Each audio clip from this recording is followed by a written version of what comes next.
ఈ రోజున చాలామంది లైఫ్లో బ్లెస్సింగ్స్ నేను ఈ మధ్య కాలంలో చూస్తూ ఉన్నా, బ్లెస్సింగ్ అక్కడ దాకా వచ్చి ఆగిపోతుంది. ఈ వ్యక్తి జీవితంలో ఈ తప్పు ఉంది కాబట్టి నేను ఇది ఇవ్వట్లేదు. మన తప్పిదాలు మన ఆశీర్వాదాలను కోల్పోకూడదు.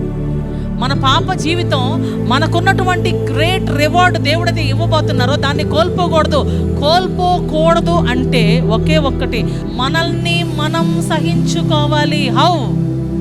ఎలాగ మనల్ని మనం ఎలా సహించుకోగలం అంటే, everybody has their own temptations and attractions of their own body. Your body will have some kind of attractions and temptations. They will try to attack you again and again.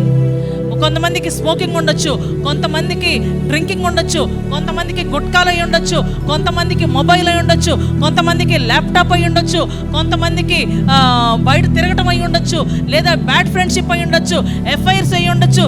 ఇవన్నీ కూడా శరీరానికి సంబంధించినవి. మీ శరీరం ఎప్పుడైతే ఈ రకమైన కోరికలు కోరుతుందో దాన్ని సహించగలగాలి. సహించాలి అంటే అణిచేయాలి. సహించిన వారమైతే ఆయనతో కూడా ఏలుదుము.